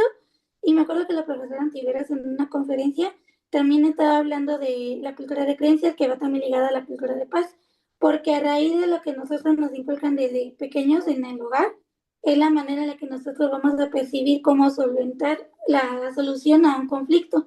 Por ejemplo, yo puedo buscar una manera de solucionar un conflicto y tal vez mi compañero pueda buscar otra. Pero la cultura de paz lo que nos facilita es que una no haya violencia, la otra en la manera en la que te conduces a esta solución y así puede llegar ambos a eso. Muchas gracias, Valeria. Sí, efectivamente, hablar de la cultura de paz implica dar un paso más allá de una resolución netamente de conflictos. Esto significa promover directamente el enfoque basado en el diálogo, la comunicación, el respeto y sobre todo la cooperación en la solución pacífica de las controversias. Tradicionalmente, anteriormente, el derecho se ha venido directamente desde un enfoque adversal tradicional, donde las partes se enfrentaban directamente y en donde una de ellas resultaba ser ganadora. Sin embargo, la cultura de paz promueve directamente ahora un cambio a este paradigma, romper este paradigma en donde nos invita a pensar que dentro del enfrentamiento y del diálogo tenemos la imposición al acuerdo o al castigo de la reparación. ¿Sí? Tenemos la conversación constructiva. En este contexto, ¿esto qué es lo que hace directamente que nosotros como abogados asumamos el rol fundamental como agente de paz? No únicamente a resolver el conflicto cuando éste ya ocurre, sino evitar que estos escalen de una manera de ir generando el entendimiento y construir directamente las soluciones sostenibles durante el tiempo. El derecho, entonces, ¿qué es lo que deja de ser solamente un instrumento de control social para convertirse directamente en una herramienta de transformación social? Tal como lo decimos aquí, el agente es como agente, únicamente en resolver los conflictos cuando este ya ocurre, sino de evitar que estos escalen y generar, bajo el conocimiento de construir soluciones sostenibles a tiempo. Tenemos directamente la cultura de paz que se ha ido directamente en la forma tradicional. La tradicional, ¿cuál ha sido? De forma adversal, donde las partes se enfrentaban y la única era, siempre había un vencedor. Dentro de nuestro nuevo paradigma, ¿qué es lo que me está diciendo? La cultura de paz propone un cambio directamente. Nos invita a pensar en el enfrentamiento, sobre todo en el diálogo y la imposición del acuerdo. Recuerden que los acuerdos son de forma voluntaria y nosotros como abogados y mediadores, nosotros tenemos que respetar los acuerdos que las personas están poniendo. Directamente no hacerle ver como un castigo o como una imposición dentro del tema de la reparación. Aparte de eso, nosotros tenemos las ODR, como yo les había dicho. ¿Quién me dice y va por un punto? Si la doctora Paola me permite regalarles un punto a todos los estudiantes. Que efectivamente, ¿qué es la ODR? ¿Quién me dice?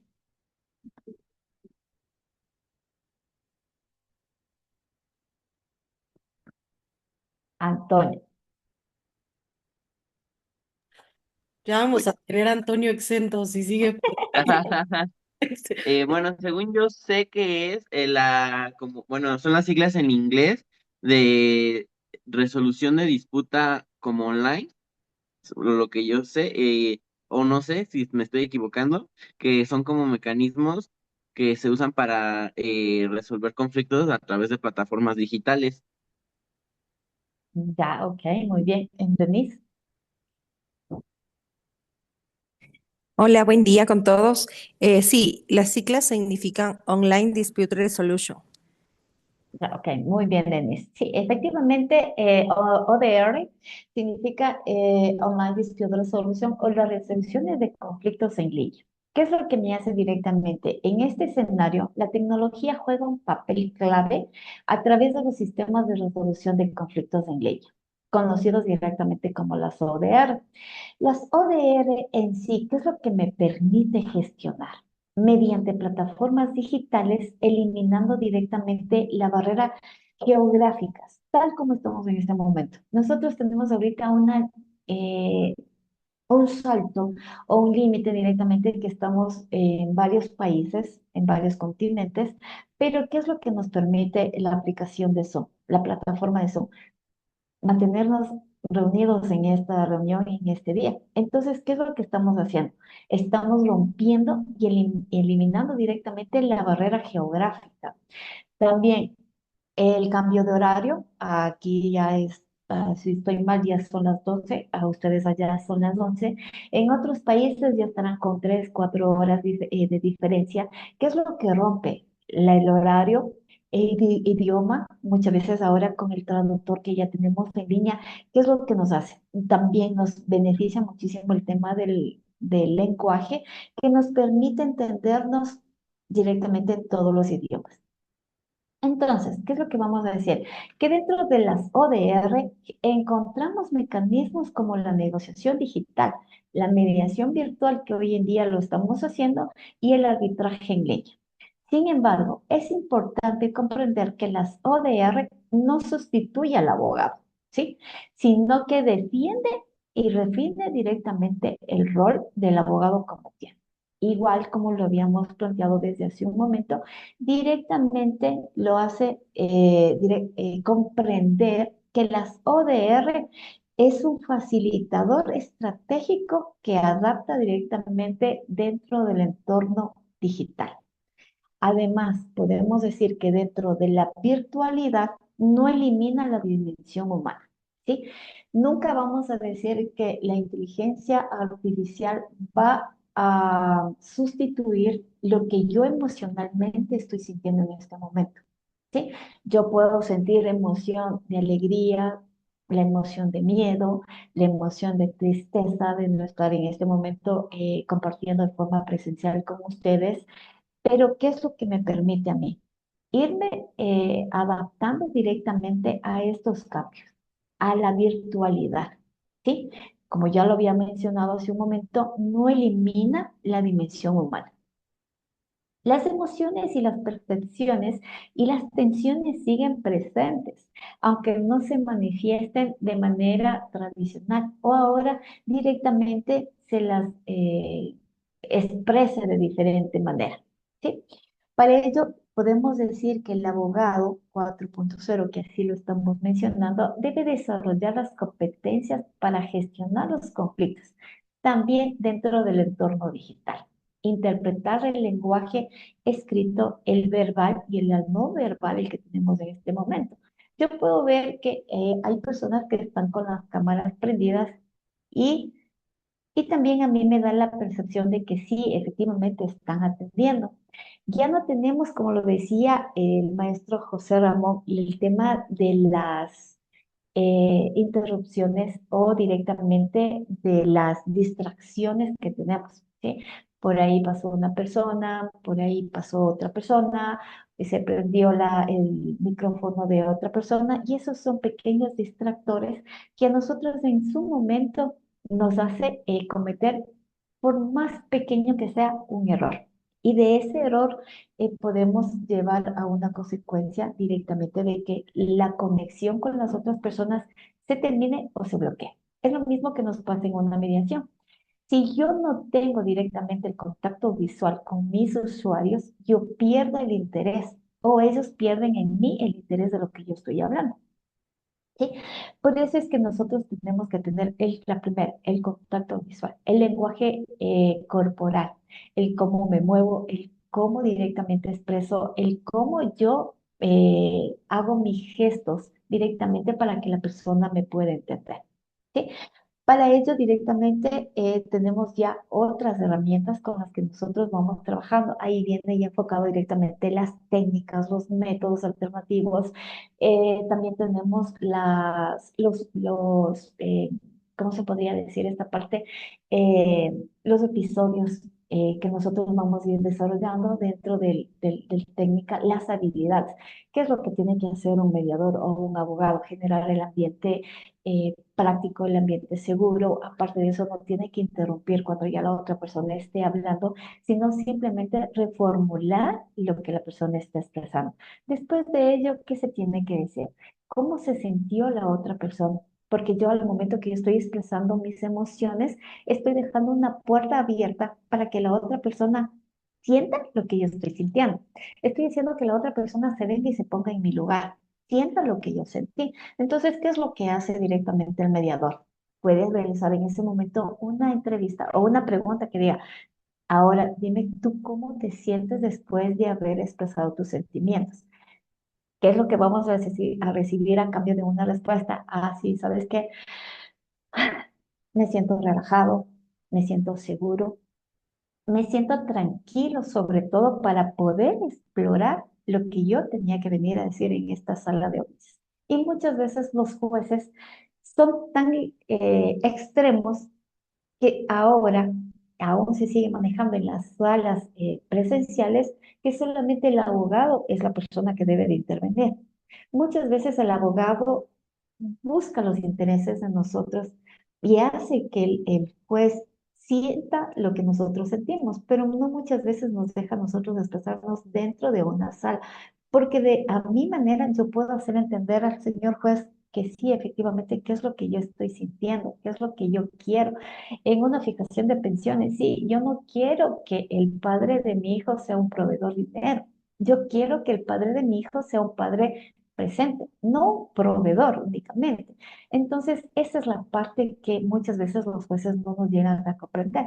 Pero en mediación, sí, efectivamente, sí lo podemos hacer. Entonces, como les había mencionado, tenemos dentro de las ODR todas las técnicas que ahora nos permiten directamente romper las barreras digitales. Tenemos aplicaciones, tenemos las salas de Zoom, tenemos las salas de meeting, tenemos las reuniones de chat grupal y todo el chat. ¿Sí? Como habíamos mencionado antes, dentro de las ODR tenemos el tema de las resoluciones en conflictos digitales, la mediación virtual y el arbitraje en línea, que ya lo habíamos mencionado. Entonces, le podríamos decir que dentro, perdón, se me fue un poquito más acá. Ay, se me saltó todita la presentación. Disculpa, como mencioné, es un conflicto que lo podemos manejar. Dentro de este tema, podemos decir que dentro de la inteligencia artificial nace directamente, ha interrumpido el ámbito jurídico con una fuerza transformadora. Hoy en día es capaz de analizar los grandes volúmenes directamente de la información, identificar patrones, predecir resultados y asistir directamente en la toma de decisiones. Pero no obstante, es fundamental comprender los límites directamente de la IA. La inteligencia artificial procesa datos. Estamos muy de acuerdo que procesa datos, saca directamente resúmenes, expresa de poco lo que nosotros queríamos investigar, pero básicamente, ¿qué es lo que no hace la IA? Una pregunta de examen. ¿Qué es lo que no hace la IA? ¿Alguien? No. Antonio. Ahora me tomé yo la atribución de mencionarle a Este, Antonio. ¿Qué es lo bueno, que no hace la IA en estos pues podría ser momentos? como procesar emociones humanas, o sea, como o tener como esta cuestión moral, ¿no? Porque muchas veces la IA puede tener como sesgos, pero están influenciados mismo por las mismas personas. Entonces, bueno, yo creo que sería eso. Claro, sí, muchas gracias. Sí, efectivamente, decimos que la inteligencia artificial procesa datos, pero lo que no comprende son las emociones y los contextos ni las relaciones humanas dentro de la complejidad. Sí, efectivamente yo puedo estar haciendo ahorita un trámite de divorcio, pero a más de romper directamente el nexo que hubo dentro de una sociedad conyugal, estoy dejando ir a la persona que yo elegí que sea en su momento la persona que esté a mi lado hasta yo envejecer. Entonces, eso es lo que no llega a entenderse directamente en un tema de divorcio. La complejidad del sentimiento, lo que estoy dejando ir. ¿Por qué? Porque no se rompió el silencio a tiempo, no hubo el diálogo, no se hizo de pronto las prevenciones, no se corrigió, no se hizo un cambio, porque aquí depende que el conflicto son de dos personas. Sí, para el diálogo, la discusión, necesitamos dos personas, pero si yo dejo de ser una de las personas, automáticamente desaparece el conflicto y da apertura directamente al diálogo. Entonces, la verdadera pregunta que vendría a ser de este tema es que la IA sustituirá directamente al abogado, o si no, ¿en qué tipo de abogado seguirá siendo indispensable para este nuevo contexto? A más de eso, lejos de reemplazar directamente al abogado, la tecnología exige a un profesional más preparado, más consciente y sobre todo más humano. Y ahora podemos decir que como una respuesta muy clara, podemos decir que aquel que sea capaz de integrar el conocimiento jurídico dentro de la comunicación o de la comprensión humana sería ya directamente un éxito.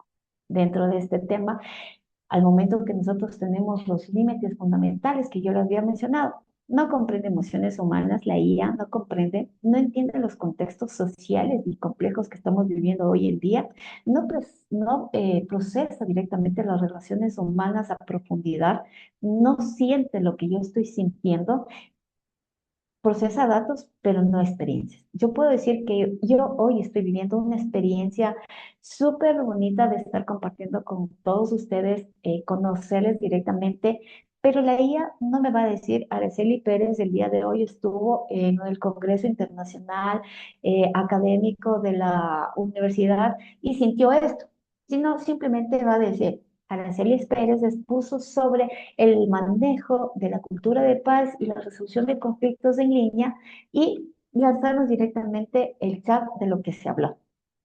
Pero efectivamente no va a exponer la experiencia que yo estoy teniendo, ¿sí? Entonces, volvemos a la misma pregunta. No sé si la inteligencia artificial sustituiría al abogado. Ahora les voy a hacer un punto de comparativo. No sé, doctora, si tengo todavía tiempito o porque estoy perdida del tiempo. No sé si, Stephanie, me confirmas el Tenemos tiempo. todavía unos 15 minutitos para terminar y por si hay dudas o preguntas al finalizar, maestra. Ya, ok, gracias, Esther. Dentro del ámbito que he hecho una comparación en Latinoamérica y Ecuador, en Latinoamérica los sistemas de justicia hoy en día enfrentan importantes desafíos como la saturación de procesos. ¿Sí?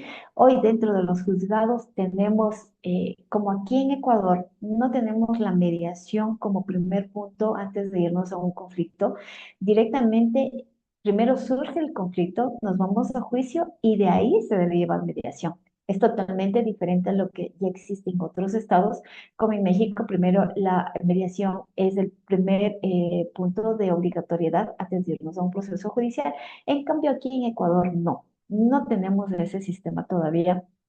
Lamentablemente, nuestra constitución todavía así no nos rige dentro de que ya tenemos dentro de la ley de la mediación y el arbitraje desde 1997, ya los métodos alternativos de resolución de conflictos ya fueron directamente acreditados para resolución, pero más no son complementarios antes de irnos a un juicio. Entonces, sin embargo, existen grandes oportunidades, especialmente en el desarrollo de la mediación, en la implementación directamente de las ODR y la incorporación de las herramientas tecnológicas. Lo que es en caso directamente en Ecuador, como les habíamos dicho, contamos directamente ya con un marco legal dentro del tema de mediación que se reconoce a la mediación directamente como una justicia alternativa para la resolución de conflictos y directamente se están promoviendo su uso, pero no obstante también enfrentamos retos importantes como la resistencia al cambio. Ese es el factor primordial que nosotros mantenemos ahora, la resistencia al cambio, la resistencia al miedo. La gente desconoce el proceso de mediación, piensa que directamente en mediación yo voy a imponer directamente, no es que voy a llegar a un acuerdo y ese acuerdo se lo tiene que cumplir. Entonces, el desconocimiento directamente, ¿qué es lo que me hace? La resistencia al cambio, la brecha digital que existe y la necesidad de la formación especializada. ¿sí?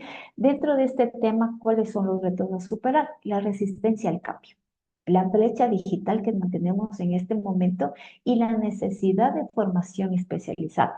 Tenemos ahora en las especializaciones, tenemos el mediador eh, dentro del ámbito familia, dentro del ámbito de tránsito, tenemos la especialización en temas laborales, tenemos varias especializaciones y también hoy en día tenemos las DDRS, que significa que las especialistas en disputas en resoluciones digitales, que ese es un ámbito que es al donde nosotros tenemos que llegar directamente a ser especialistas en resoluciones digitales, tal cual como fue las ODR en su principio, ahora directamente tenemos las disputas digitales que tenemos que trabajar.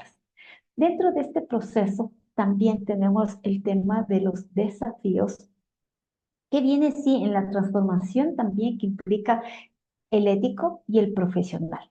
Entre ellos, el uso responsable de la inteligencia artificial, la protección de datos, como lo mencionaba los ponentes anteriores, como lo decía la doctora eh, Cristina, también como lo decía el maestro eh, Rodolfo directamente, y ahora que también lo mencionó José Ramón, acerca de la protección de datos. ¿Están bien protegidos los datos de nosotros como personas aquí, como personas humanas? ¿Tenemos las herramientas suficientes para que nuestra información sea directamente reservada?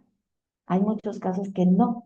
Tú pones en Google mi nombre y te puede salir 4 o 5 perfiles míos y muchas veces la suplantación de personas. Y es un caso, contexto que les voy a llevar a cabo recién que pasamos nosotros aquí en la oficina, una suplantación de identidad. Pero nos dimos cuenta muy fácilmente porque la persona interactuaba mensaje texto, correo electrónico, llamada, pero nunca quiso realizar una videollamada. Entonces, al momento ese ya es un foco primordial que te da a ti la inteligencia humana de que ¿por qué? ¿Por qué no quieres hacer una videollamada? ¿Qué es lo que estás ocultando?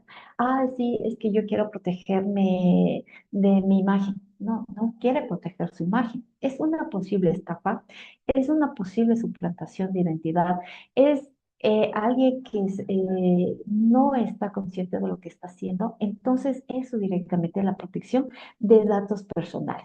Cuando tú vayas a hacer una mediación digital o una asesoría digital, lo primero que tienes que solicitar es la verificación de datos, la videollamada de forma primordial para saber con qué persona tú estás realizando el tema de asesoría o el tema de mediación. Constatar que su documento físico sea leído directamente por la persona que está haciendo. Entonces, ¿cómo vamos a hacer un punto de control?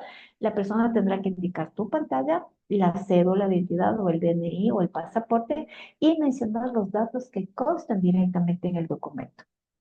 Decimos que la tecnología es una herramienta poderosa, sí, nadie lo duda directamente, pero debe ser utilizada bajo criterio, sobre todo responsabilidad y con un enfoque humano. Dentro de este tema, tenemos que, ya lo habíamos mencionado, el tema de desafíos, la protección de datos, directamente la humanización del derecho, que acabamos de mencionar sobre todo, y directamente ya para ir cortando, cerrando este módulo que me han pedido que podamos analizar con ustedes dentro del enfoque de resoluciones de conflictos mediante las ODR. Quiero finalizar indicándoles que a pesar de todo, seamos el abogado 1.0, el 2.0, el 3.0 o el 4.0, el conflicto sigue siendo humano, por Dios. No cambiamos ese paradigma. El conflicto sigue y seguirá siendo humano. ¿Sí? El derecho está cambiando, efectivamente, nadie lo duda. La tecnología avanza día a día. Hoy tenemos varias aplicaciones, tenemos varias plataformas digitales en donde directamente hacemos todos los procesos. Los procesos se siguen transformando día a día, pero el conflicto sigue siendo humano. Para ello, el verdadero desafío que nos adaptamos directamente a la tecnología es usarla para fortalecer la justicia y promover directamente el diálogo y construir netamente la justicia de la paz social. Y para terminar, les voy a dejar un mensaje muy corto que dice que el verdadero abogado no está en conocer directamente las normas, sino comprender mejor a las personas. Entonces, con esto quiero decirles que antes de ser el especialista, el que resuelve todos los conflictos, el que buscamos soluciones a esto, nunca dejemos de ser la parte humana que necesitan nuestros usuarios, como lo conocemos aquí, en otros países, clientes y todo ese tema. No dejemos esa parte, de dejar que el cliente primero exprese sus emociones, compartir sus emociones, hacer las técnicas de la escucha activa, lenguaje corporal, la reformulación y sobre todo darle al cliente la seguridad que al lugar donde llegó es el lugar seguro que le está buscando. Muchas gracias. Muchas gracias, estimada maestra. Yo creo que también nos deja puntos de reflexión acerca de las habilidades blandas que debemos de adoptar para este nuevo ejercicio profesional, viéndolo desde el enfoque que la utilización de medios electrónicos y sobre todo el desarrollo humano que también debemos de considerar para poder ejercer la profesión lo mejor posible con estas nuevas dinámicas que tenemos no solamente en México, sino también en el ámbito internacional. Muchas gracias por su presentación. Y sí, efectivamente tenemos unas preguntas de los asistentes el día de hoy que me voy a permitir formularlas y no sé si ustedes de manera concreta las quisieran ir respondiendo cada una, porque creo que van en el sentido general, ¿no? Pero igual y nos vamos una y una conforme vayamos viendo la pregunta. Nos pregunta este Josué Elías, ¿qué tipo de regulación sobre IA ya sea de manera nacional, estatal o municipal, se conocen dentro de los países y qué alcances o riesgos se pueden encontrar en las mismas? No sé quién de los dos quisiera responder o las leo de manera general y cada uno va respondiéndola, ¿les parece? Bueno, dentro de mi caso, respondiendo a la pregunta esta, nosotros no tenemos en sí directamente aquí en Ecuador, no tenemos el enfoque directamente de un manejo específico de una inteligencia artificial, ni la implementación. Obviamente sí existen directamente plataformas donde a nosotros nos ayuda directamente el tema de investigación.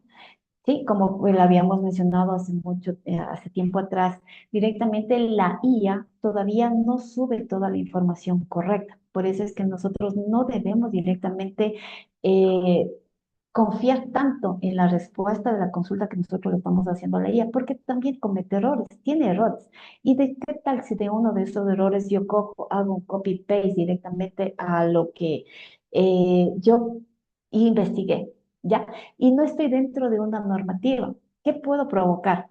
Que un proceso judicial tenga errores de forma y de forma.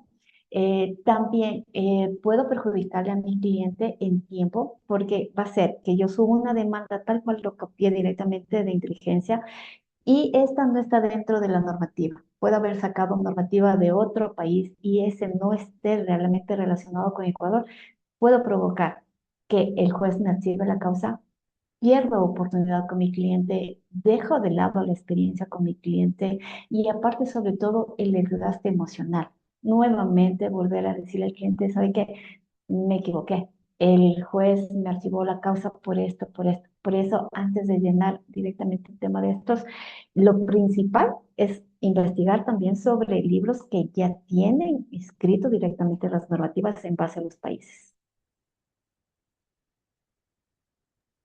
Ok, muchas gracias, maestra.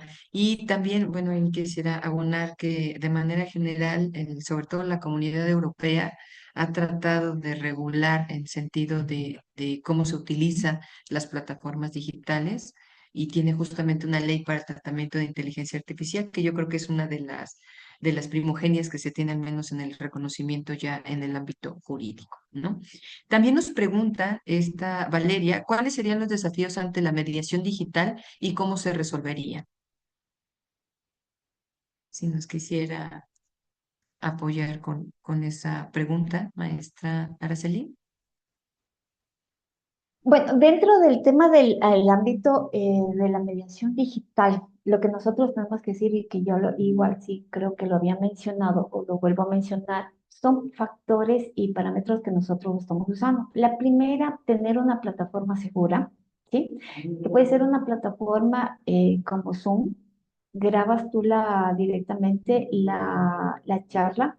Constatas que las personas que están participando sean las personas verdaderas con las que tú tienes el enfoque de mediación.